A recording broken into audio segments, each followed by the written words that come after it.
सारा चींटियां मिलकर सर्दी के लिए खाना इकट्ठा कर रहा है। अच्छा। कुछ चींटी गाजर कट रहा है, तो कुछ चींटी मकई चिल रही है।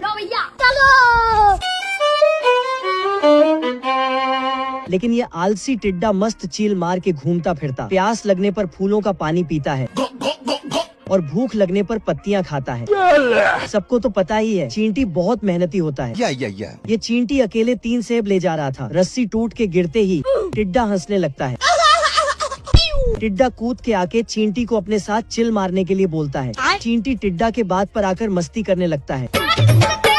तभी वहाँ से रानी चींटी गुजर रहा था। चींटी को नाचते देख वहाँ पर चला जाता है। कौन है बे? तेरा बाप। चींटी भाग के जाके अपना काम करने लगा। जीते की हवस नहीं। रानी चींटी टिड्डा को भी खाना जुगाड़ करने का सलाह देता है, लेकिन टिड्डा रानी के बात न सुन के मस्ती करने लगा। कुछ दिन बाद अचानक सर्दियाँ आ जाता है। अच्छा। भूख से टिड्डा का बहुत बुरा हालत है। बेल्ट लगाकर जैसे तैसे काम चल रहा था। क्या बात कर रहे हैं? तभी टिड्डा को एक सूखा पत्ता दिखाई दिया। टिड्डा पास में जाते ही पत्ता हवा के झोंके से उड़ जाता है। अरे नहीं भाई। ठंडी से टिड्डा का शरीर बर्फ बन जाता है। साला ये दुख का खत्म नहीं होता बे। तभी टिड्डा को चींटियों का घर दिखाई दिया। टिड्डा जैसे तैसे रिंगते हुए घर के सामने जाकर मदद मांगने लगा।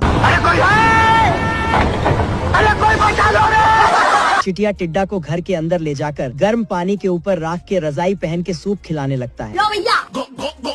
रानी चींटी सामने आते ही टिड्डा माफी मांगने लगा। भाई मुझे माफ कर दो भाई, मेरे मुंह से निकल गई गलती से, आज के बाद कभी किसी को नहीं बोलूंगा भाई। रानी चींटी टिड्डा को गिटार देकर अपने साथ रख देता है और सब खुशी खुशी सर्दियों का आनंद लेने लगता है।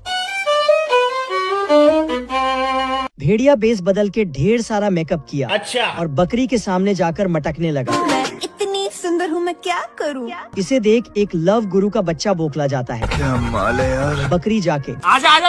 अरे रे रुक जा के नागमणि लेके जागा पूरी। भेड़िया का वस्त्र हरण हो जाता तो झट से जाकर भेड़िया कपड़ा पहन लेता है। भेड़िया दूर जाकर जाल बनाकर बकरी का आने का इंतजार करने लगा, लेकिन ये लव गुरु का बच्चा माउंटेन ड्यू पी रखा है।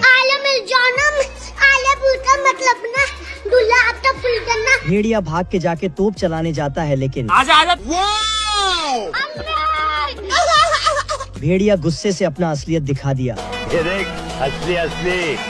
लेकिन बकरी भेड़िया के लिए भेड़िया बन जाता है। पहले दुल्हन को शादी करके डायनासोर वाली गाड़ी पिलाया जाता था। ये बात बस 10,000 साल पुरानी है। क्या बात करता है? जब लोग शिकार करने के लिए इन हथियारों का इस्तेमाल करता था। गांव में डायनासोरों का आतंक कुछ ज्यादा ही थी। ऐसा नहीं हो सकता। तो सब इंसान झुंड बनाकर डायनासोर को शिकार करता था। बोल जा बप्पा की। मम्मियों का बेलन पहले ही आविष्कार हो चुका था। बाप रे।